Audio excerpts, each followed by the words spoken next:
Primeiro, eu vou falar um pouco sobre algumas coisas mais técnicas que eu acho que podem interessar para vocês, né? Vocês estão absolutamente livres para me perguntarem o que quiserem. Me interrompam, porque esse negócio de deixar pergunta para o final, a gente enjoa, esquece, quer ir embora, quer ir para a festa. Então é melhor, se tiver qualquer dúvida, me interrompe. E depois, dependendo do tempo que a gente tiver, eu queria, na verdade, era mais conversar com vocês a respeito do que está acontecendo no mundo da imagem digital e principalmente da fotografia digital, que é onde eu trabalho. Tá legal? Então, mas tenham toda a liberdade, me interrompam, perguntem o que vocês quiserem. Muito bom, então vamos começar. A primeira coisa é eu tentar explicar para vocês o que é uma imagem digital. E se você entende o que é uma imagem digital, você começa a entender as tremendas consequências que essa novidade, entre aspas, passa a ter nas nossas vidas. Então, o que é uma imagem digital? Olha, uma imagem digital é uma imagem cujos elementos são representados por números, por longas séries de números. Está muito alto? Deixa eu só... Tá legal aí? Tudo bem? Então, uma imagem digital é representada por números. Imagem digital é número. Quais são os elementos que formam uma imagem digital? Ó, a imagem digital, como vocês sabem bem, é formada por pixels. Pixel é a junção de duas palavras em inglês, quer dizer, picture element, é o elemento formador da imagem. Mas eu quero que vocês entendam que cada pixel que forma uma imagem digital, cada pixel tem a sua posição e a sua cor representada por números. Então, primeira coisa, pixel não existe. Pixel não tem existência real. Você fala assim, eu comprei uma câmera de 5 megapixels, comprei uma câmera de 10 megapixels. Isso não vem na câmera. Quando a gente compra uma câmera de 5 megapixels, você está comprando um aparelho eletrônico que gera imagens com 5 milhões de pixels. Mas o pixel não existe, ele não tem materialidade. E é por isso que ele pode ser mandado por internet. Esse é o grande lance. Pixel não tem existência física, pixel não existe. Pixel é um número. E esse número pode ser transmitido do pendrive para um DVD, pela internet, pelo cabo de rede, etc. Então, eu queria muito que vocês entendessem essa ideia. O mundo moderno é um mundo numérico, é um mundo feito por números. Toda a nossa comunicação moderna é feita através de números. E esses números representam os pixels, ou esses números representam o alfabeto. Quando você digita A maiúsculo no seu computador, vai para dentro do computador um número. E esse número é interpretado como A maiúsculo, como arroba, como acento tio, etc. Muito bom. Olha, imagine que isso aí é um pedaço de uma imagem digital. Todos vocês já fizeram essa experiência. A gente faz uma foto digital, vai ampliando, ampliando, ampliando, e aí a gente começa, entre aspas, a enxergar os pixels. Claro, isso aí não é o pixel, isso é uma representação do pixel. Cada quadrinho desse aí é um pixel. Ó, cada quadrinho desse representa um pixel. E cada pixel tem uma posição e uma cor representados numericamente. Não existe meio pixel. Não dá para a gente dividir esse pixel metade branco, metade amarelo, nem na vertical, nem... O pixel é a menor coisa que existe na imagem digital. Não dá para subdividir o pixel. Isso aqui é uma coisa que vocês aprenderam no colégio. Lembra daquele sistema de coordenadas, X e Y, que vocês odiavam? Aqui, ó, volta aqui. Quando uma imagem digital é construída, existe um sistema de coordenadas, esse é o eixo X, esse é o eixo Y, e cada pixel que forma a imagem digital tem um endereço. Esse pixel, por exemplo, é o pixel que tem endereço X12, Y, 1, 2, 3 e 4. Então esse é o pixel de endereço x igual a 2, y igual a 4. Todos os pixels que formam a imagem digital têm um endereço. E isso tem consequências enormes no dia a dia de vocês. Quando a gente pega o mouse, olha que legal isso. Quando eu pego o mouse, ando com o mouse na tela, aqui, vou aqui em cima, tá? O meu computador no Windows, eu clico ali no meu computador e aquela pastinha abre, é porque o Windows sabe que nesse endereço está a pastinha meu computador. Nesse endereço aqui embaixo, claro, você pode mudar isso, está a sua lixeira. Aqui está o, sei lá, o ícone da internet, etc. Portanto, a tela do computador é mapeada por eixo X e eixo Y da mesma maneira que a imagem digital. Então, quando você olha para uma imagem digital, é formada por milhões de pixels e cada pixel tem um endereço, que é a posição. E mais do que um endereço, isso aqui é muito legal, tem uma cor. A cor desse pixel é uma mistura de uma certa quantidade de vermelho, o canal R, uma certa quantidade de green, o canal verde, e uma certa quantidade de blue. Cada pixel que forma a imagem digital tem um endereço e tem uma cor. Quantas cores? Acho que vale a pena chamar a atenção. Quantas cores uma imagem digital pode ter? Vocês já pensaram nisso? Ó, muda a pergunta. Quais são as cores primárias quando a gente está mexendo com luz? Vermelho, verde e azul. Essas são as cores primárias. Quando a gente fotografa, essas cores primárias são usadas para fazer a cor dos pixels. Só para que vocês tenham uma ideia, que acho legal saber esse número. Na natureza, andando pelo planeta, do Polo Norte ao Polo Sul, passando por todas as regiões, passando aí pela terra de Londrina, que me impressiona essa cor de terra que é quase única. Se a gente andar pelo mundo, existem aproximadamente 3 milhões de cores. 3 milhões de cores. O olho humano, independente da raça, da cultura, da idade, o olho humano normal enxerga 1 milhão de cores. 3 milhões, 1 milhão. Uma fotografia em filme faz apenas 5 mil cores. É uma limitação grande. O melhor filme faz 5 mil cores. A melhor gráfica faz 2 mil cores. E uma câmera digital moderna, dessas que a gente tem, faz 16 milhões de cores. Muito mais do que existe no mundo. Quando a gente mexe no Photoshop, às vezes aparece um triângulo de alerta lá, fala, cuidado, essa cor não existe. Vocês já viram isso? Quando você faz uma cor muito cítrica, que são cores impossíveis de serem obtidas na natureza. Bom, o fato é que a cor usada para formar cada um dos pixels é uma mistura de R, G e B. Uma certa quantidade de R, de G e de B. Quando a gente trabalha para uma gráfica, muitos aqui ou trabalham ou trabalharão com gráfica, aí tem um canal a mais. Nas gráficas a gente usa o ciano, o magenta, o amarelo e o preto. Então é um canal a mais. Muito bom. O que é que aqueles números representam? Esses números são os números que eu usei no Photoshop para criar a cor daquele pixel.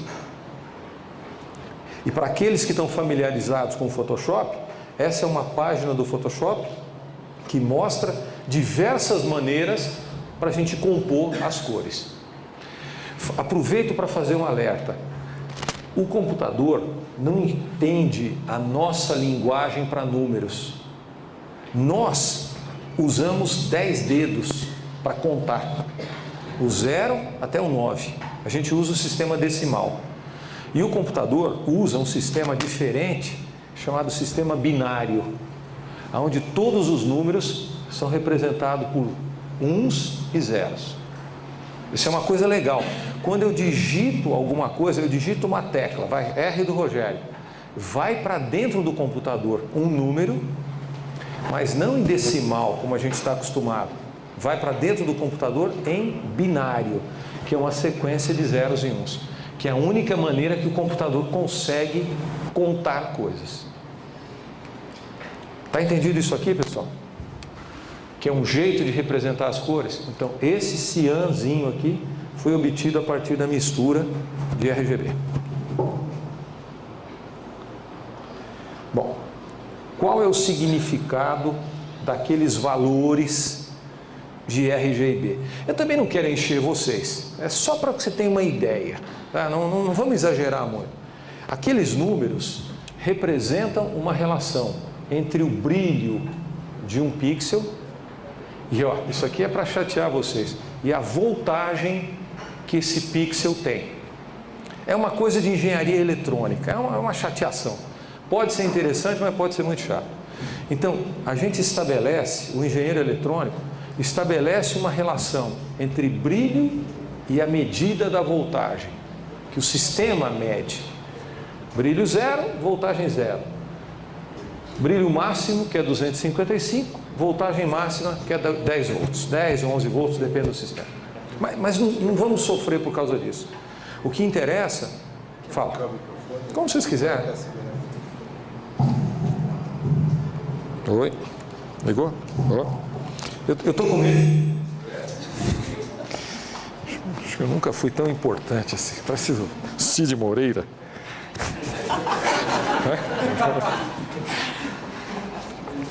Oi? Tá bom assim? Eu estou com medo de estar falando muito alto. Tá bom assim? Tá legal assim? Bom, então, sem querer exagerar, esses números que o Photoshop nos mostra é uma relação entre brilho do pixel e a voltagem que o computador mede. Maior brilho, maior voltagem.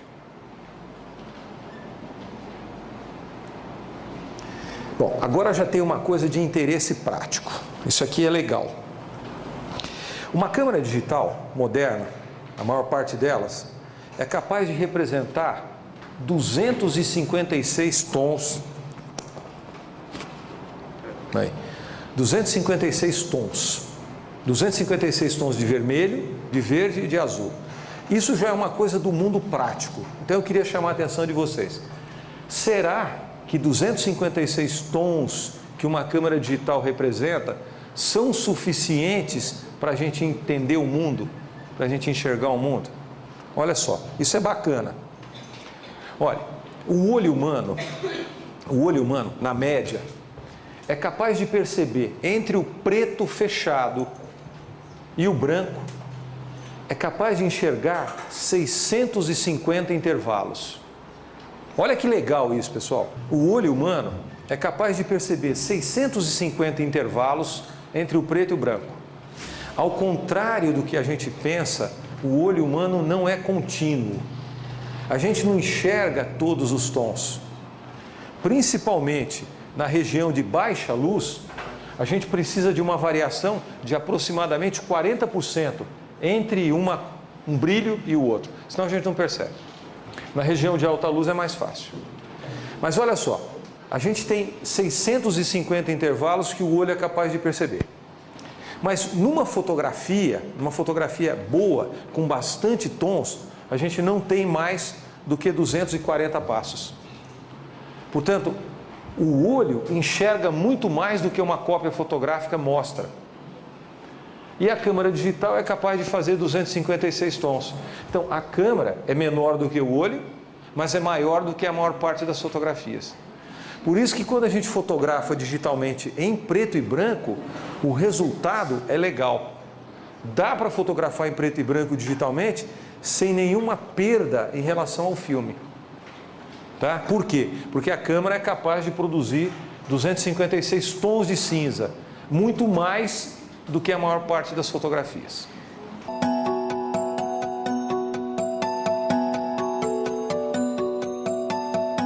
Eu fiz essa imagem no Photoshop, não é fotografia. Eu peguei um fundo branco, fiz um quadrado, fiz um círculo com um degradê, um elipsoide com um degradê, coisa bem simples. E aí eu ampliei e peguei esse pedaço aqui, ó. Então essa imagem é a ampliação desse miolo aqui apenas. Muito bom. Isso era uma imagem JPEG, que é um formato de arquivo. É um jeito da gente gravar informações. Para fotografia é bem útil. Aí eu peguei essa imagem e coloquei dentro de um programa que chama MATLAB. O MATLAB é um programa de engenharia, é para usar principalmente em engenharia. E esse MATLAB permite que você escreva instruções dentro dele. Você tendo o MATLAB, você abre lá um painel e manda o MATLAB executar tarefas. É um ambiente de programação, na verdade é isso. Não é muito complicado e poderoso. Então eu fiz um pequeno programa, uma coisa de, sei lá, umas 2 páginas, e joguei essa imagem dentro do MATLAB. E ele me dá como resultado isso aqui, ó. Isto é que é a imagem digital. A imagem digital é isso aí. Está vendo aquela região de zeros? É brilho zero, é o pedaço preto. Essa região 255 é a região do branco, brilho máximo. E os tons intermediários são os tons de cinza. Isto é que é a imagem digital. Quando você manda uma página de internet para alguém, você está mandando uma tabela dessa. Quando você manda uma fotografia para alguém, você está mandando uma tabela dessa daí. Isso é que é a imagem digital. Por isso, e aí é que tem um lance que eu acho bacana de vocês pensarem, por isso é que o mundo digital é pirateável.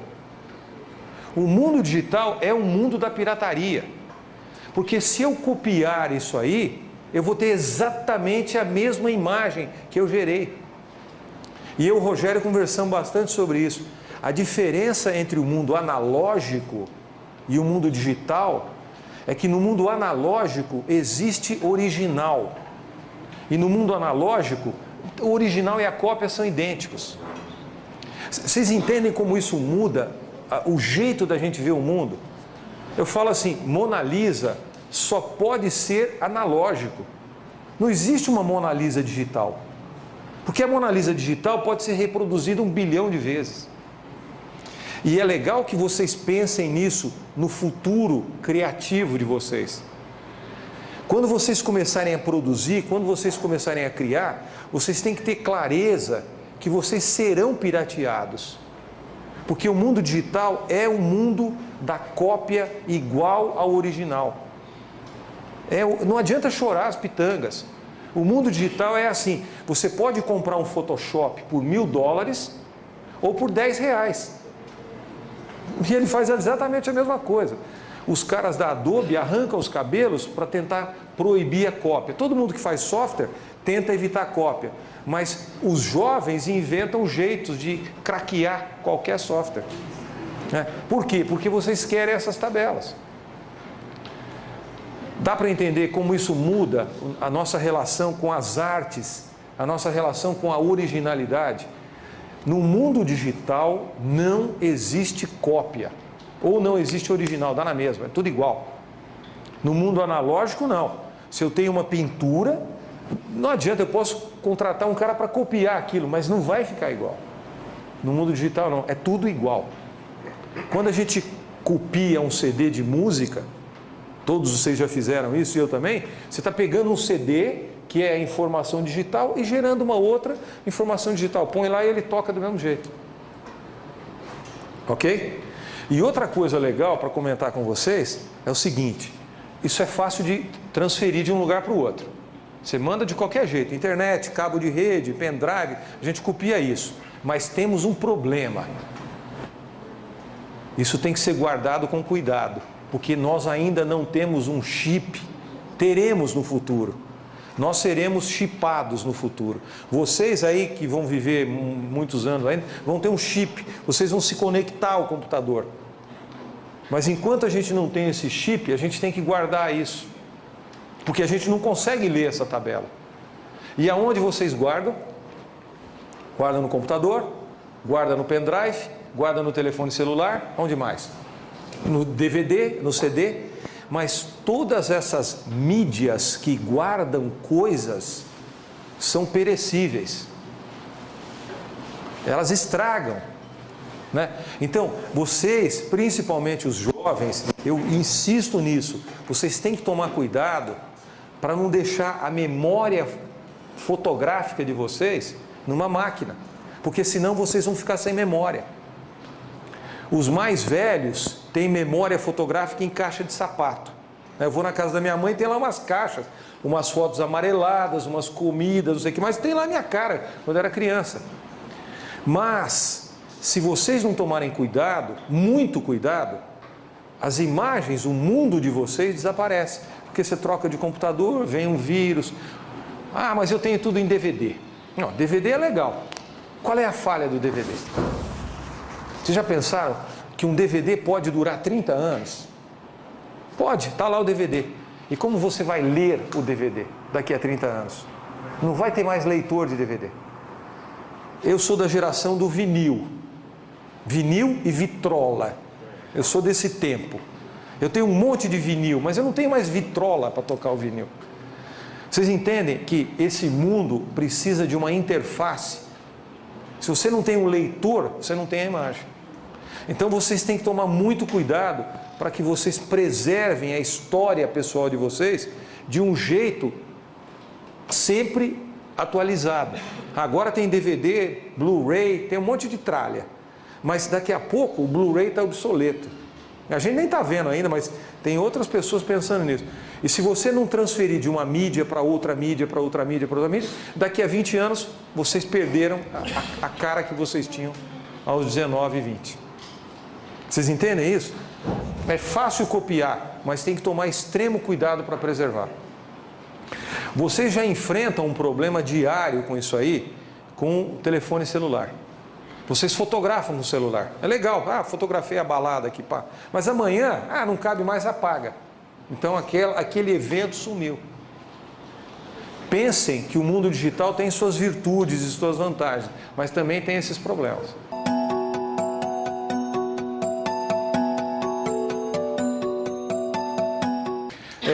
Quem tem grandes arquivos, normalmente tem backup de tudo, vários backups em lugares diferentes. E tem especialistas que cuidam. Então, essas informações dos bancos, seria legal se desse um pau geral e apagasse todos os cartões de crédito. Tudo, de um dia para o outro. Mas não dá, porque eles são cuidadosos. Então, essas informações estão dentro de computadores, estão armazenados em hard disks com vários espelhos, várias cópias. Curiosamente, o maior volume de informações no Brasil, vocês não vão imaginar onde é que está. Olha que legal. Onde é que vocês desconfiam que tem o maior volume de dados no Brasil? É uma coisa tão estranha que quando eu descobri isso eu fiquei muito surpreso. Qual é o lugar onde tem mais informação digitalizada, guardada? No Hospital das Clínicas, em São Paulo. Sabe por que não é a Previdência, nem o Banco do Brasil? Porque lá tudo é número. Então os arquivos são pequenos. Mas no Hospital das Clínicas, quando a pessoa chega lá para unha encravada, eles fazem uma ficha. Aí aquela ficha fica guardada. Se o sujeito chegar lá depois de um mês para fazer uma tomografia, as imagens da tomografia ficam na ficha do cara. Então os arquivos são enormes, muito maior do que de qualquer banco. Porque os arquivos bancários são apenas números. E os arquivos num hospital são imagens que envolvem volumes maiores. Tudo bem? Então, voltando. Essa tabela é que é a imagem digital. Tudo vem daí. Tudo sai dessa tabela. Por exemplo, isso aqui eu já comentei. O que é que os números significam, né? Eu fiz uma imagem em preto e branco. Se eu tivesse feito uma imagem em RGB, em vez de uma única tabela, nós teríamos 3. Por isso que quando você faz uma imagem colorida e passa para preto e branco, o arquivo fica com 1/3 do tamanho.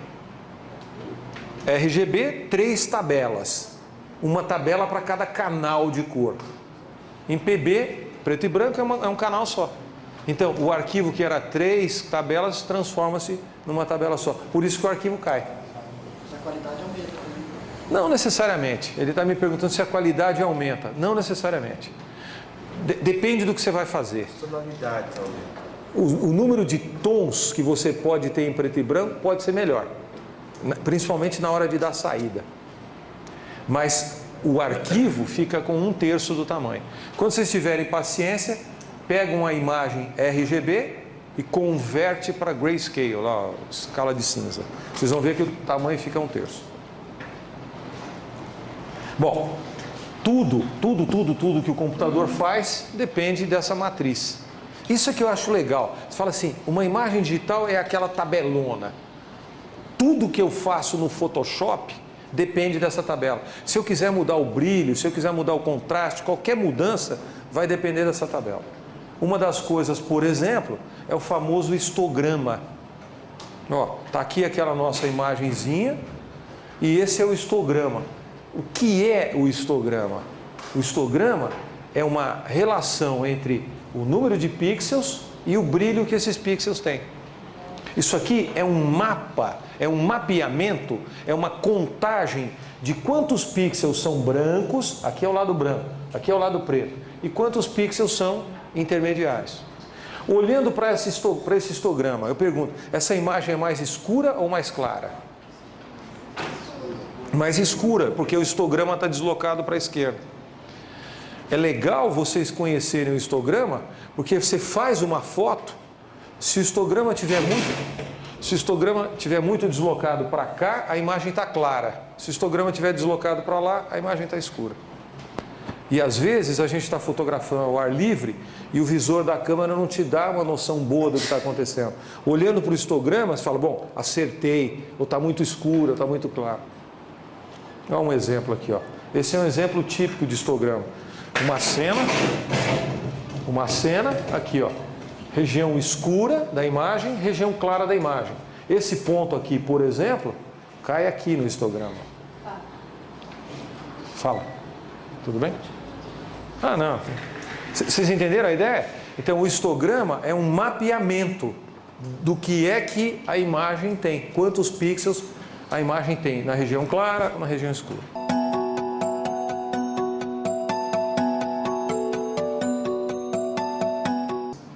Mudei a perspectiva. No próprio software eu escrevi para mudar essa perspectiva. Muda um pouco mais. Muda um pouco mais. O histograma visto de cima é a foto. Quando eu olho de perfil, eu tenho os brilhos, mas se eu olhar de cima, eu tenho o preto e o branco. Na verdade, a foto é assim, ó. Essa é a foto, ela está até flipada. Mas eu acho legal vocês entenderem que, olhando a foto de cima, olhando o histograma de cima, eu tenho a foto. Olhando de perfil, eu tenho o número de pixels com o brilho. Entendeu? Mas de onde vem isso? De onde veio isso? Daquela tabela. Tudo vem daquela tabela. Bom, já sabemos o que é uma imagem digital. Dúvida? Você não chegou a jogar no MATLAB uma imagem colorida para fazer? Não, porque dá muito trabalho. É pura preguiça. Mas dá para fazer. Dá para fazer. Aliás, eu até comecei a fazer, viu? Bom, já sabemos o que é uma imagem digital. O que é? É uma imagem formada por pixels. E cada pixel é representado por um conjunto de números, posição e cor. Bom, como que uma imagem digital pode ser criada? Como que a gente constrói imagens digitais? Será que vocês fazem imagens digitais todos os dias? Será que vocês fazem imagens digitais todos os dias? O que vocês acham? Eu tenho certeza absoluta que vocês fazem várias vezes por dia. Sabe por quê? Uma imagem digital pode ser criada de 3 maneiras diferentes. A mais simples delas é isso aí que eu estou fazendo. É através de um software. Quando você liga o seu telefone celular e digita a sua senha, você está fazendo uma imagem digital. Aquilo é uma imagem digital. Quando você liga o computador, começa qualquer coisa que você faça no computador é uma imagem digital. Essa é a maneira mais simples. A segunda maneira é a gente escanear um original. Você tem uma foto, tem um texto, tem um jornal, você passa pelo scanner, você digitalizou. O scanner é um digitalizador. E o terceiro jeito, que me interessa mais, pelo menos para mim, é a imagem criada pela câmera digital. Mas não importa se é um software, se é a imagem escaneada ou se é gerada pela câmera, elas são exatamente a mesma coisa, formada por pixels. Não tem diferença entre a imagem do scanner, a imagem que o software cria, a imagem da câmera digital. Você pode falar, mas a qualidade não é a mesma, as cores não são... Tudo bem, isso eu concordo, mas a estrutura é a mesma. Imagem digital é formada por pixel. Pixel é número. Bom, um rápido histórico, também não quero esticar muito. Quando é que vocês imaginam que as primeiras imagens digitais foram criadas, aproveitadas, geradas? Quando é que vocês imaginam isso? Os jovens têm uma mania, que é achar que o mundo começou ontem. Né? Assim, era impossível viver sem celular. A vida sem celular não existia. As vidas sem computador não existem, e etc. Nós sabemos como a gente é quando é jovem. Quando é que vocês imaginam que as primeiras imagens foram construídas? É muito mais velho do que vocês pensam. Deem um chute. O quê? 94?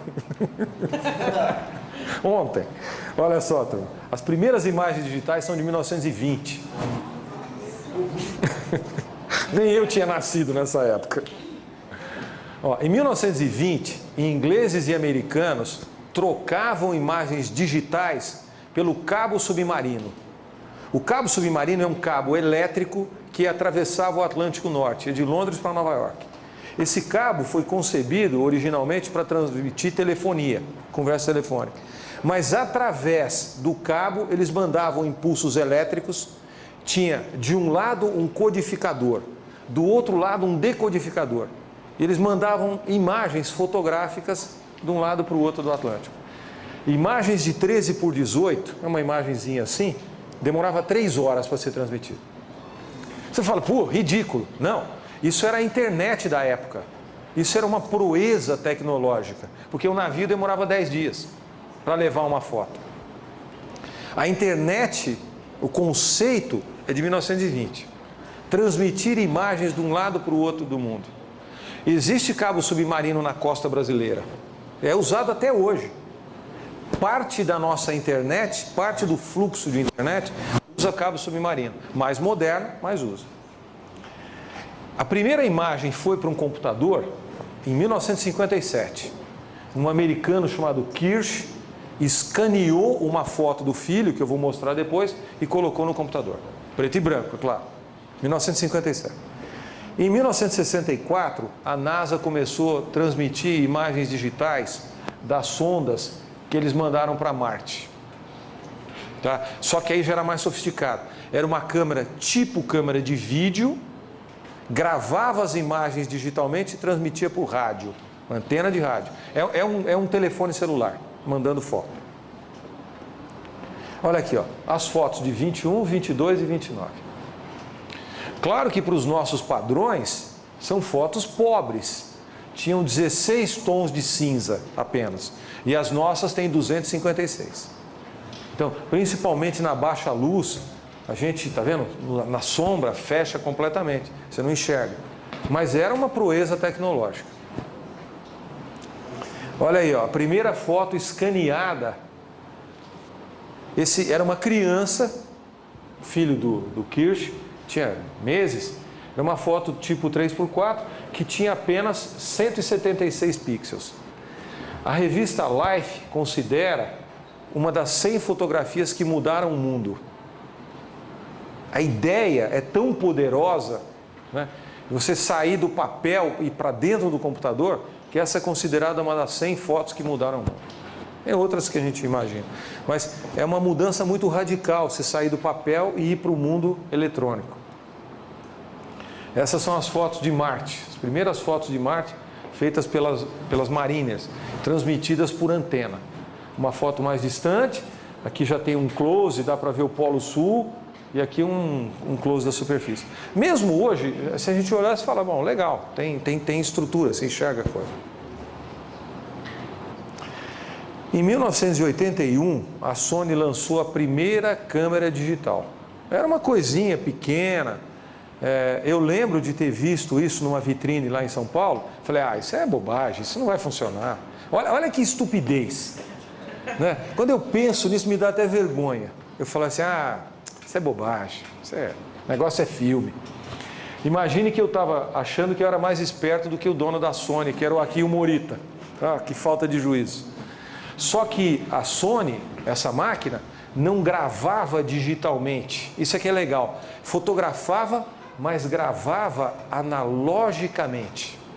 Não era uma gravação digital, era uma gravação analógica, igual fita cassete. São conceitos diferentes. Gravar analogicamente, gravar digitalmente. Em 81, a IBM soltou o DOS. O Bill Gates vendeu para a IBM o DOS e começou a ficar rico. Em 84, a Apple lançou os Macintosh. Olha só, apenas em 85 começaram a vender scanners de baixa resolução, mas isso tudo nos Estados Unidos. Aqui no Brasil era proibido, tinha reserva de mercado, você não podia importar computador. Uma genial ideia brasileira. Proíbe-se de importar computador. Eles nós ficamos na pedra. Né? Sabe aquelas coisas assim? Eu sou tão invocado com essa história, eu fico tão irritado com isso, que eu acho o seguinte, o fotógrafo brasileiro tinha que fazer um monumento ao contrabandista. Nós tínhamos que ter uma estátua, o contrabandista. E todo dia a gente passava lá, esse cara é legal. Porque senão nós estaríamos na idade da pedra. Não é um país doido, né? Um país que vive do contrabando. Sem contrabando as coisas não vão para frente. Em 86, olha só, apenas em 86 os monitores viraram coloridos. De 86 era tudo preto e branco. Vocês não lembram disso, mas era uma tela preta com umas letras em verde, em amarelo. Você tem um? Você lembra disso? Era uma coisa terrível, mas só em 86 que os computadores ficaram coloridos. Em 87, a Apple lançou esses monitores modernos, com 16 milhões de cores. Em 88, começaram a sair periféricos. O primeiro Photoshop é de 1988, chamava Image Studio, mas só trabalhava com imagem preto e branco. Ele não conseguia trabalhar com imagens coloridas. Em 89, o JPEG foi criado, é uma coisa importante para nós, e o Windows foi lançado, o Windows 3.0. Em 90 começa o aparecimento das câmeras, etc. Bom, alguma dúvida, turma? Eu não estou querendo esticar muito a conversa. Está tudo em ordem? Fala. Eu não sei se você vai falar, aí você deixa para as próximas lâminas, mas a respeito desses impulsos elétricos, como é que funciona na mudança do ISO de 400 para 800? Dá para falar. Vocês ouviram? Como que uma máquina digital muda do ISO 100 para o ISO 200 para o ISO 400? É uma ideia interessantíssima. No mundo do filme, a gente comprava um filme ISO 100, punha na máquina. Era ISO 100. Enquanto o filme não acabasse, era aquilo. Se você puxasse o filme no laboratório, artificialmente você mudava o ISO, mas mudava do filme inteiro. No mundo digital, o ISO, a sensibilidade é móvel. Então você faz uma foto com ISO 100, a outra com 1000, 200, etc. Como é que isso é feito? O sensor da câmera, o sensor eletrônico, tem um ISO fixo. E normalmente é o ISO mais baixo que a câmera apresenta. Então se você compra uma Nikon X não sei o que, tem lá ISO 200, é o mais baixo. Então aquele é o ISO do sensor. Quando você aumenta o ISO, isso é feito eletronicamente. É igual aumentar o volume de um equipamento de som.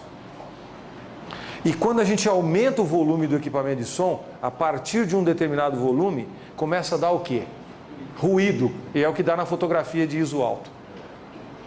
Portanto, o melhor ISO para se fotografar é o mais baixo.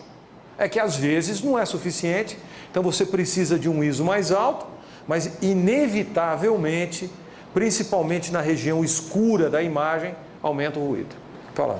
Mas então não acontece nada no CCD. Não acontece nada. CCD ao menos, na verdade, você está aumentando a captação dele da luz, não é? Você está aumentando artificialmente a captação. Chega a uma certa quantidade de luz, você multiplica aquilo. O CCD não muda. O CCD sai de fábrica com determinadas características. Bom, olha só. Todas as câmeras digitais, independente do fabricante, hein?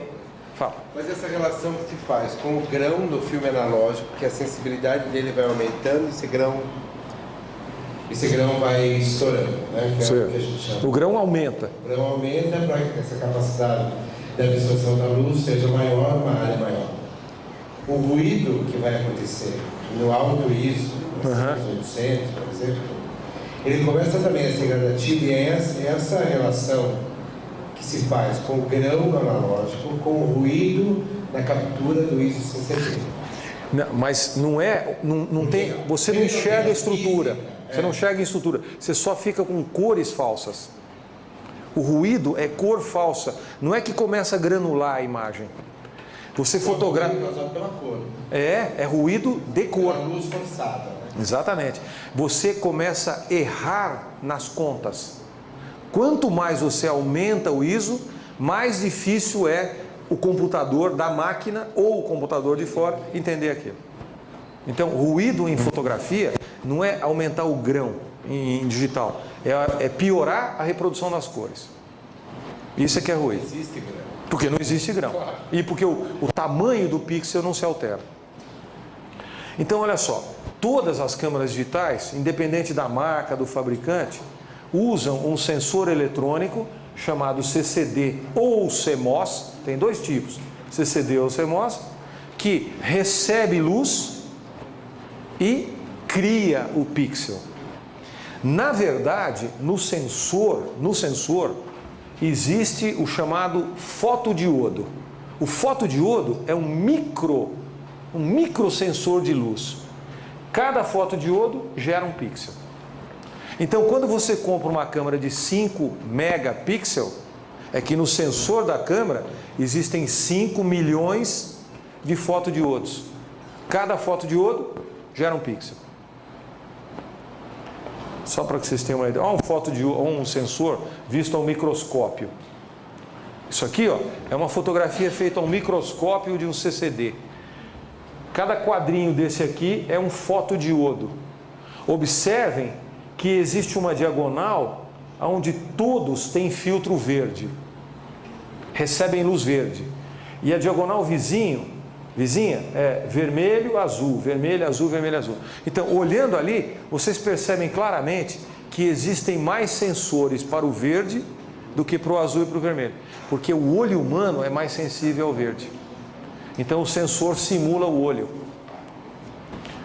Eu fiz essa bolinha aqui para que vocês tenham uma noção. Isto aqui, ó, é a espessura de um fio de cabelos. Nós estamos falando de coisa muito pequena. Isso aqui, ó, é a espessura de um fio de cabelo. Um fio de cabelo pega mais ou menos 9 fotodiodos. Tem menores até. Tem algumas câmeras que o fio de cabelo já é isso aqui, ó. Mas as mais profissionais têm fotodiodos maiores. Tá? Então nós estamos falando de coisas muito pequenas. Esses são os dois caras que inventaram o CCD. O Boyle e o Smith, dois americanos. E eles usaram primeiro para câmera de televisão. Porque a resolução era baixa. Não dava para fotografar, mas dava para fazer televisão. Porque televisão tem qualidade pior. Na verdade, a história não é bem essa. Televisão é o segundo uso. O primeiro uso é tecnologia militar. Claro, como sempre. Porque os sensores, os CCDs, são bons sensores para calor. Então, se você coloca um míssil com um sensor na ponta, ele enxerga a turbina de um avião que emite calor, ele vai atrás. É para fazer guia de míssil, pontaria de míssil. Depois foi para a televisão e muito depois para a fotografia. Essa é a primeira câmera digital mesmo. É isso aqui, ó. É um convênio Kodak-Nikon. É um negócio interessantíssimo. Eles pegaram uma Nikon F3 e colocaram um sistema digital, desmontaram a parte de trás e colocaram um sistema digital. Detalhe, você tinha que levar esse trambolho aqui numa mochila. Isso aqui acompanha a máquina. Tem um cabo que conecta a máquina a isso aqui. Só que esse aparelho é muito legal porque ele tinha um visor relativamente grande, você editava, fazia ISO, etc. Cabia umas 1000 fotos. Foi feito para jornalista. Claro que os jornalistas odiavam isso aqui porque tinha que andar com um troço nas costas. Mas tem um detalhe legal, tem um modem aqui. Isso é um modem. Então o cara encontrava um cabo telefônico e mandava para o jornal. Entendeu? É um trambolho, mas tem lá suas virtudes.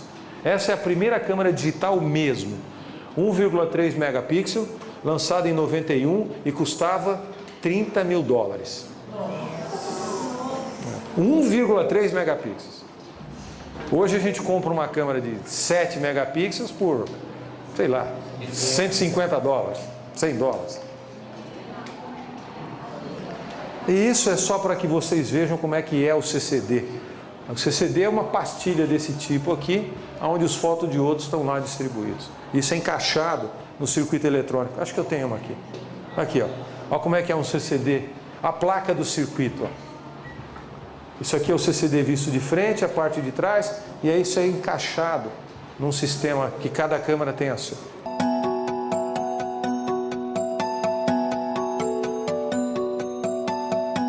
Eles estão aumentando o número de fotodiodos e diminuindo o tamanho deles, que teoricamente deveria piorar a qualidade. Acontece que a eletrônica também avança, então eles melhoram a eletrônica reduzindo o tamanho do fotodiodo. Então a regra muda, então agora, por exemplo, quanto menores também a qualidade vai aumentar. Não, a regra é assim, fotodiodos maiores geram melhores imagens. Mas não quer dizer que a outra é ruim. Esse que é o problema. À medida que a eletrônica vai se aprimorando, que a tecnologia vai melhorando, você consegue ter fotodiodos pequenos com imagens boas. Outra coisa que eu queria aproveitar para chamar a atenção de vocês, principalmente para aqueles que estão mais ligados com a fotografia propriamente, é que existem sensores chamados sensores full frame, que o mercado acha que um sensor full frame é um sensor do tamanho do filme. O mercado acha isso, mas não é verdade. Eu tenho aqui, ó, 3 sensores do tipo full frame, de tamanhos completamente diferentes. Sensor full frame não diz respeito ao tamanho físico dele, diz respeito à tecnologia, o jeito que ele é construído. Tá? E aí é uma confusão, as pessoas falam full frame pensando em outra coisa. Ah, olha a tua dúvida aí. Olha aqui, ó. Câmeras digitais diferentes têm fotodiodos com tamanhos diferentes. Por isso, elas não têm a mesma qualidade. Olha essa aqui, isso é uma coisa esquisitíssima. A Nikon D1X. É uma câmera fora de moda, já antiga. Mas os fotodiodos eram retangulares. Então, a qualidade da imagem na horizontal e na vertical não é a mesma.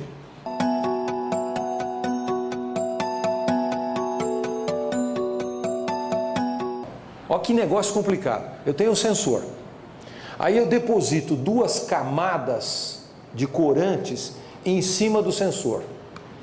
Só que essa camada tem 3 pedaços amarelos e um cian. A outra camada tem 2 cian e 2 magentas. Quando eu faço a superposição disso, olha só. Quando eu faço a superposição, o yellow mais o magenta dá o vermelho. Aqui, ó, yellow mais magenta, aqui vai ficar vermelho. O yellow mais o cian dá verde. Yellow mais cian dá verde. E o cian mais o magenta dá o blue. Então, está feito o sensor. Eu depositei as camadas e obtive as cores. Quem tem experiência com gráfica, que mexe com cor, entende na hora. Muito bom. Agora, meu sensor está pronto. Esses 4 vão determinar a cor. Primeiro caso, está lá o meu sensor. Olha que legal é isso. Eu jogo luz em cima, jogo luz azul. Então, eu joguei luz azul em cima desses 4 fotodiodos. Pergunto para vocês, tem luz azul, ou melhor, no azul, eu vou fazer assim, no azul existe luz verde? Não. No azul existe luz vermelha? Não. No azul existe luz verde de novo? Não. Então, se eu jogar a luz aqui, apenas o fotodiodo azul vai registrar alguma coisa. Então, o computadorzinho dentro da máquina analisa esses 4 fotodiodos. Cada um deles tem o seu endereço. Esse fotodiodo está preto, brilho 0, brilho 0, brilho 0. Mas o azul não tem brilho 0, porque tem luz chegando lá. Então ele fala assim, bom, se só o azul tem brilho, os outros 4 também são azuis. E aí a imagem fica assim. Dentro da máquina existe um computador que mede o brilho de cada fotodiodo. Por isso que à medida que as máquinas vão ficando maiores, a computação tem que ser melhor, porque demora muito. As máquinas mais antigas, você fazia uma foto, demorava até você poder fazer a outra, porque o processamento era lento. Entendeu? Aqui, ó. Há um outro caso. Luz amarela. Se eu jogar a luz amarela aqui, eu pergunto, no amarelo tem luz azul? Não. Não tem. Então, o fotodiodo azul vai ficar preto, mas o amarelo é feito de verde e vermelho. Então, esses fotodiodos brilham. Aí a máquina lê aqueles 4 fotodiodos. Tem luz, tem luz, tem luz, não tem luz. O azul não tem luz nenhuma. Então, aquilo só pode ser amarelo. E variando a quantidade de vermelho e verde, você muda o tom do amarelo. Entenderam a ideia? Bom, terceiro caso. Vou jogar luz cian. O cian é uma mistura de verde e azul. Então, quem é que vai ficar preto? O vermelho. O fotodiodo vermelho não leu nada, não entendeu nada. Aí o sistema processa e fala, bom, aquilo aí é cian. Quarto caso, vermelho. Joga o vermelho. Só o vermelho brilha. Então o sistema fala, bom, o vermelho brilhou, os outros não brilharam, então aquele quadradinho só pode ser vermelho. E aí vai. É legal, mas vocês entenderam como isso depende de processamento? Como tem conta? A máquina é um poderoso computador. Quinto caso. Agora, esse é legal também. Eu joguei aquele verde esquisito lá. Aquele verde esquisito é uma mistura de vermelho, de verde e de azul. Então, os 4 fotodiodos vão brilhar. Só que naquele verde esquisito tem bastante verde, um pouquinho de vermelho e um pouquinho de azul. Então, o vermelho e o azul ficaram mais escuros.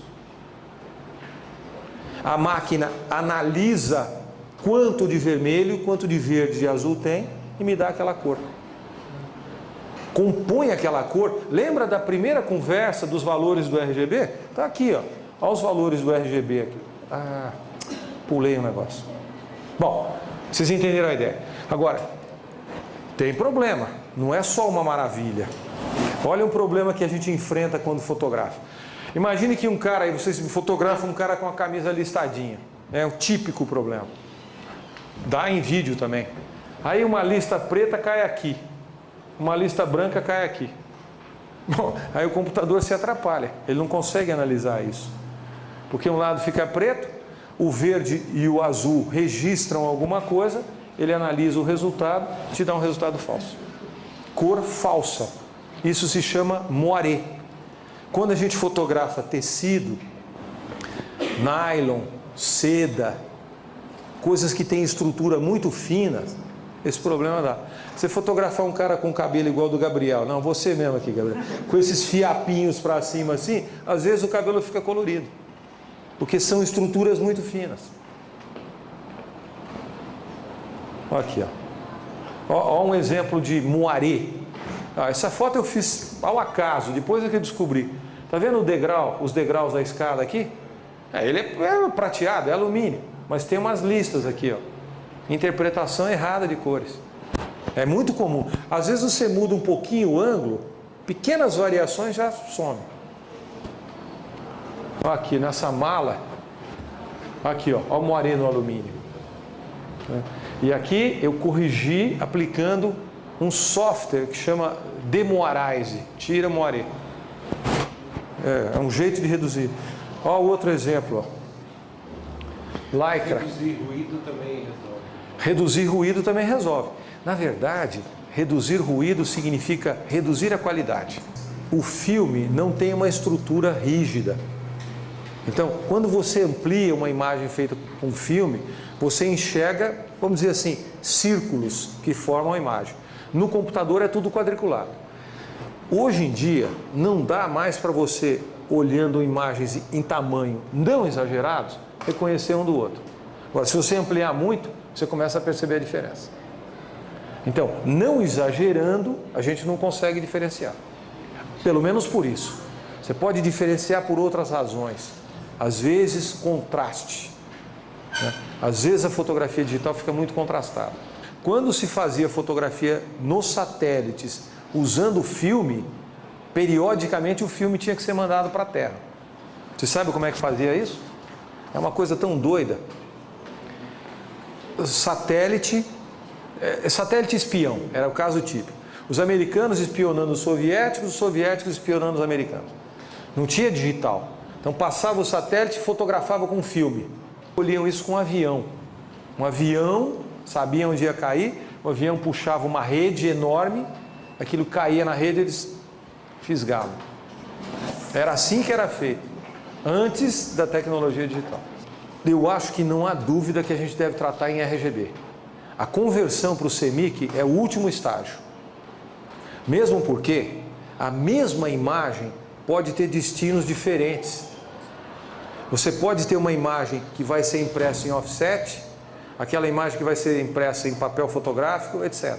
Então, não dá para você fazer um tratamento para cada situação. Portanto, trabalhe em RGB e aí você destina um arquivo para cada tipo de impressão. Mas eu não tenho dúvida que a gente deve tratar em RGB. Acabou de acontecer na Alemanha a Photokina, que é essa reunião que lança grandes produtos. Tem 3 grandes competidores no mercado. Até outro dia tinham 2. A Nikon e Canon. Brigam pelo mercado. Algumas têm vantagens, sempre tem sai uma geração nova de câmeras, supera a do concorrente. Depois, só que agora tem um terceiro participante, que a gente vai ter que começar a olhar com mais cuidado, que é a Sony. A Sony, que é um gigante e fabrica sensores, a Sony fabrica os próprios CCDs e CMOS, lançou uma câmera de 24,6 megapixels. É a maior câmera 35mm. A Nikon tem uma de... Bom, a Canon tem 21 e pouco, a Nikon é bem menos e a Sony agora entrou com essa de 24. Por enquanto, a Sony ainda é pouco conhecida no mercado profissional, mas eu tenho certeza que eles vão entrar para valer agora, porque eles têm objetivas muito boas. Eles têm objetivas das Zeiss, feitas na Alemanha. Então, e é barato. Essa câmera custa só $3.000 e a Canon custa $8.000. Então, vai ser um páreo muito duro. Quantos mega vai precisar chegar para um dia parar? Não tem limite. Ó, essa pergunta também é legal. Quantos megas, até onde vai essa loucura? Isto é puramente marketing. A maior parte das fotos que a gente usa seriam absolutamente razoáveis com 10 megapixels. Ah, mas eu faço fotos desse tamanho. Tá bom, então compra outra. Mas 90% do que a gente faz é assim. Profissionalmente, a maior parte das fotos que eu faço é assim. Então, comprar uma câmera maior é puro marketing. E as pessoas falam assim, ah, mas quantos megapixels tem sua câmera? 12, ah, muito pouco. Quero de 30, tá bom, então você gasta. Mas a rigor, isso é igual motor de carro. Tem sentido um carro com 300 cavalos, que anda a 300 por hora? Não tem sentido você andar a 300 por hora, porque o limite da estrada é 120, sei lá. Então, é um jogo. É o jogo. Não tem gente que compra calça jeans de R$1.000. Tem sentido uma calça jeans custar R$1.000? No meu modo de ver, não. Mas tem um monte de gente que acha que tem. Então, é uma mistura de desejo, ah, eu quero porque é mais legal, e marketing. Formato RAW, R-A-W, é um jeito de gravar imagens não compactados. O RAW é não compactado. Todas as câmeras, isso é legal, todas as câmeras fotografam em RAW. A fotografia é sempre feita em RAW. E aí ela é convertida para TIFF ou JPEG daquele jeito que eu mostrei. Acontece que o arquivo RAW é um arquivo preto e branco. O arquivo RAW não tem cor. Por isso você nunca viu um RAW. Aquilo que a tua câmera fala, isso é o RAW? Não, aquilo é um JPEG. Só para te mostrar com as cores. Vou ver se eu tenho um RAW aqui. Eu tenho um arquivo RAW legítimo. Isso aqui é um arquivo RAW. O arquivo RAW é um arquivo preto e branco. Então, esses quadradinhos aqui representam os fotodiodos. Cada um deles tem um filtro. Lembra daquele endereço que eu falei? O pixel, o fotodiodo número tal, tal, tal é verde. E a máquina sabe disso. E aí eu pego bloquinhos de 4 em 4 e crio as cores. Mas um arquivo RAW é um arquivo preto e branco. Você tem... como é que eu consegui essa? Ah, bela pergunta. Eu consegui fazendo o seguinte. Eu tinha arquivos RAW que apareciam coloridos. Aí eu instalei o Photoshop 4 no computador. Eu peguei um Photoshop velho que eu tinha, instalei. E joguei um arquivo RAW. Só que o Photoshop 4 não sabia converter o RAW. Então ele me mostrou assim. Esse é o lance. Aí por isso não alterou ele para TIFF. Por isso que não alterou para TIFF. O TIFF já tem cor. E o RAW não tem cor. O RAW é um arquivo preto e branco. Então, nessa captação hoje, aquele RAW colorido é só uma representação. Aquele RAW que a gente enxerga não é RAW, é um JPEG. É um JPEG. Não, mas é só para olhar. É baixaria mesmo. Mas você olha na telinha, é JPEG. E aí você salva em RAW, ele te mostra o JPEG e aí você converte para TIFF. Isso é legal que o Rogério está dizendo, que os arquivos RAW, isso é importante para vocês, principalmente para os jornalistas. Esses arquivos devem no futuro ter valor legal, porque eles não podem ser alterados. Se eu faço uma foto em TIFF, em JPEG, eu posso ir lá e alterar. Mas se eu faço uma foto em RAW, eu posso alterar a cor, o brilho, o contraste, mas eu não tiro uma pessoa da foto. Não dá para eu pegar uma pessoa e substituir por outra. Então, é muito importante que vocês tenham um pouco de noção disso, que os arquivos RAW, no futuro, com a jurisprudência, vão ter valor legal. TIFF, qualquer um mexe. Entende?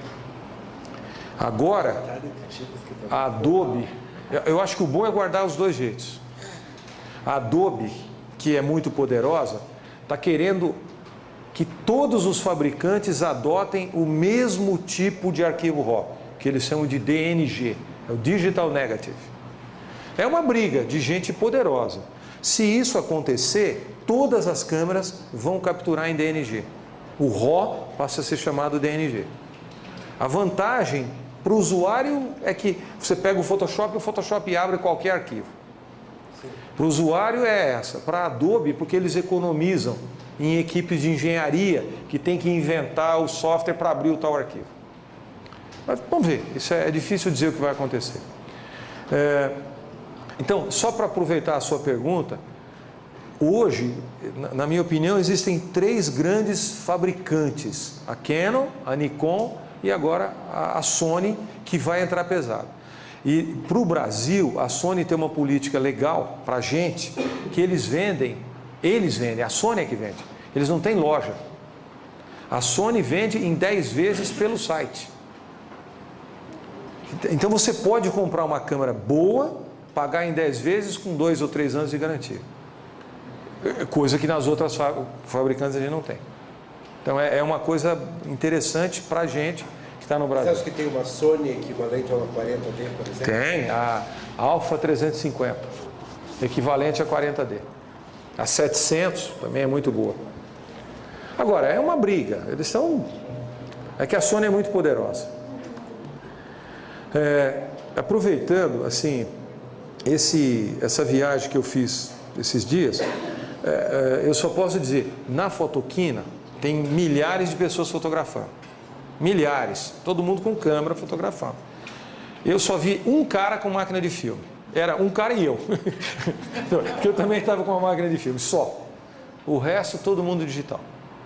Na Alemanha você encontra filme, papel, tem de tudo. Mas está ficando cada vez mais caro. Então, o filme vai ficar uma coisa muito exclusiva. Né? Pouca gente vai fotografar com filme. Eu fotografava com filme preto e branco, já estou desanimando, já estou fotografando com colorido. Porque é mais fácil colorido, é mais fácil revelar, etc. Preto e branco já está difícil revelar.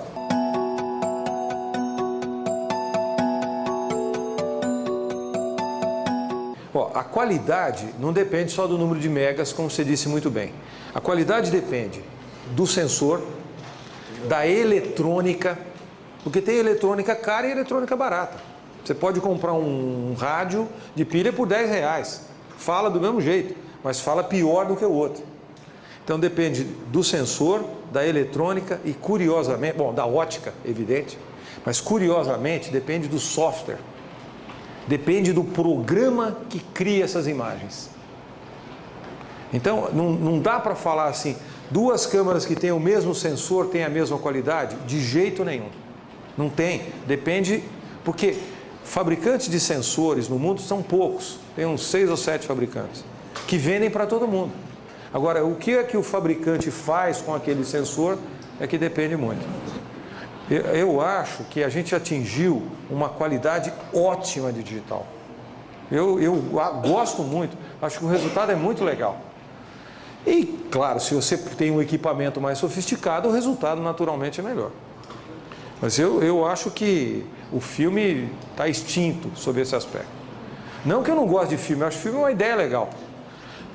Só para justificar. Por que eu fotografo com filme as minhas coisas, não comercialmente? Porque eu fotografo mais devagar. Porque quando eu fotografo com filme, eu sei que tem lá tantas chapas. Quando acabar, eu tenho que pôr outro. Então, quando eu fotografo com filme, eu sou mais cauteloso. O fotografar com digital me tornou um fotógrafo pior. Porque eu comecei a ficar muito relaxado. Você está fotografando no estúdio, lá um negócio, é uma produção. Você faz a foto. Ah, apareceu um pedacinho de fita crepe ali. Ah, você faz outra. Ou apaga no Photoshop. Mas com filme, quando a gente errava, esquecia uma bobagem qualquer, você tinha que fazer de novo. No cromo. E você só ia ficar sabendo, às vezes, horas depois. Ou dias. Então, o mundo digital nos torna mais negligentes. Mas não é só o fotógrafo. Quem escreve também fica mais negligente, porque passa o corretor, né? O jornalista também é mais negligente. O designer, ele não pensa nas cores, ele faz uma cor. Ah, não gostei, muda, pum, na hora. A gente muda o jeito de pensar. Mas é um mundo moderno, também não dá para falar, não, eu só vou usar Olivetti. Não tem sentido isso. Eu quero Olivetti. Vocês concordam que é assim que a vida é? O cara fala, eu gosto de carro com carburador. Bom, então vai ter que andar de Kombi. Eu acho que nem Kombi tem carburador. Não tem jeito, é o mundo, né?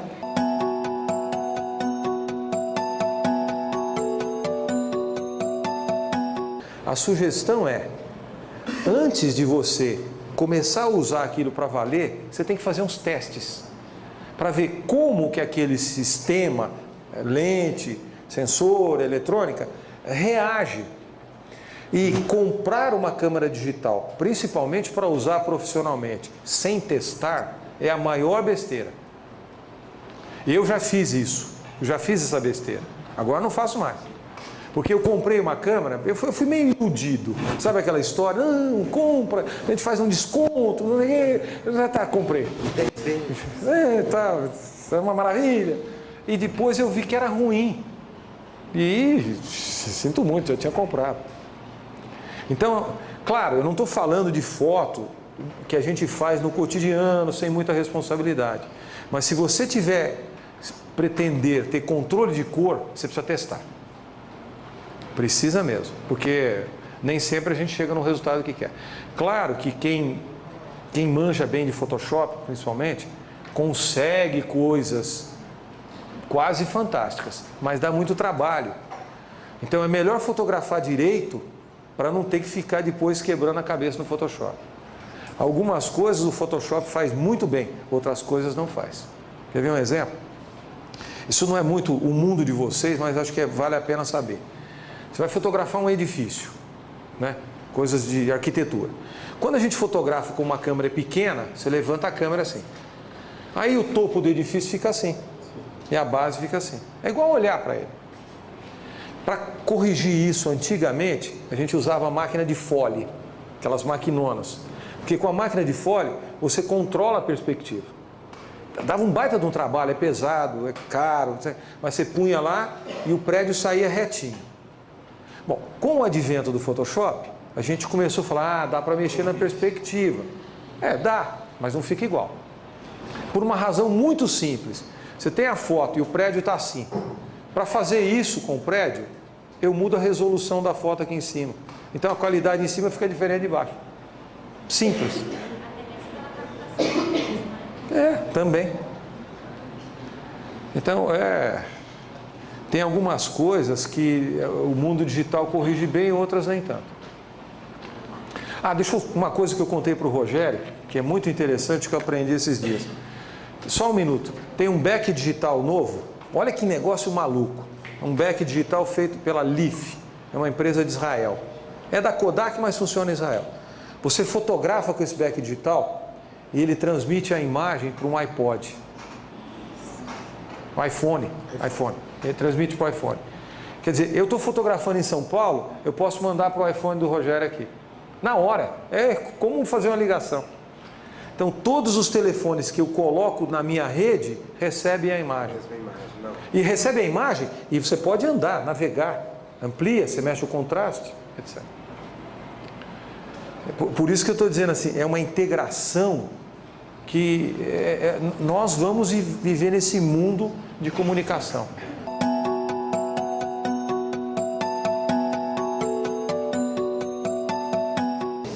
Essa aqui, ó, é a equação que te dá o tamanho para a impressão. Não tem nada demais, é só uma conta de vezes. Ó, isso é a largura da imagem vezes a resolução da imagem. Não sei quantos, 200, 300... Peraí, vocês vão falar errado. Não sei quantos... Como é que a gente mede a resolução da imagem? DPI? Não. Pixel por polegada. Porque a imagem digital não tem DOT. DOT é coisa de gráfica. O que a imagem tem é pixel. Sabe essa história de 300? É 300 pixels por polegada. Então eu pego assim, ó, uma foto de 10 polegadas de largura com resolução de 300. Isso aqui dá 3.000. Uma foto de 20 de altura com resolução de 300. Isso aqui dá 6.000. Você faz a conta, multiplica por 3, porque tem lá o RGB, mais ou menos. E aqui divide por esse negócio para dar a resposta em megabytes. Mas a conta é essa. Então, quando um designer fala assim, olha, eu vou fazer uma lâmina de 30 por 40, ele pode saber quantos pixels ou quantos megabytes a imagem tem. Essa é a equação. E se você não sabe a equação, como é que você faz? Faz no Photoshop. Porque o Photoshop faz a conta de graça. Vocês já viram a conta no Photoshop? Você cria a página 30 por 40, vai, com a resolução de 300 e ele cospe lá o tamanho do arquivo que você precisa.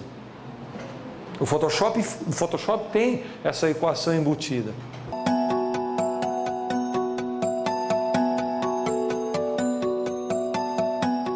Profundidade de cor é um número que diz quantas cores são usadas para formar a cor de um pixel. Essencialmente é isso.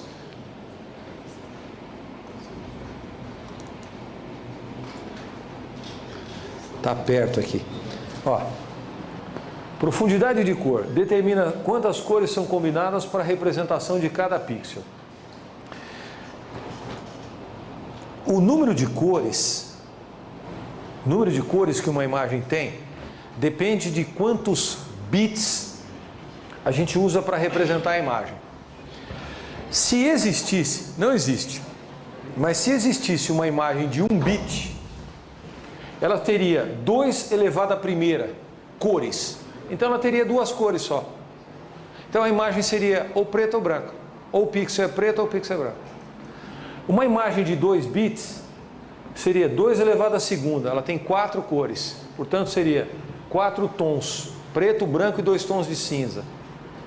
Uma imagem de 8 bits tem 256 tons. E daí para frente. Então, isso aqui, para você ter uma ideia, seria uma imagem de 1 bit. Onde todos os pixels ou são pretos ou são brancos. Isso não existe na prática. Não tem sentido construir uma máquina de 1 bit. Uma imagem de 2 bits seria assim, 4 tons. Uma imagem de 8 bits, 256 tons, etc. As máquinas que a gente está comprando agora são máquinas de 14 bits. Então elas têm milhões de cores. Tá? E aí você fala, faz diferença na hora de fotografar? Depende do que você está fotografando. Se você estiver fotografando coisas com degradê, faz diferença. Exemplo, fotografar o céu. Pensa num dia de céu bem azul. Se você fotografar com uma câmera de 8 bits, às vezes você enxerga no céu umas bandas, que os americanos chamam de banding. A imagem fica com as bandas, porque a câmera não tem sensibilidade suficiente para representar as transições, aquela suave transição do céu. Como a câmera de 12, de 14 bits não tem isso. O resultado, na representação de um degradê, é muito melhor.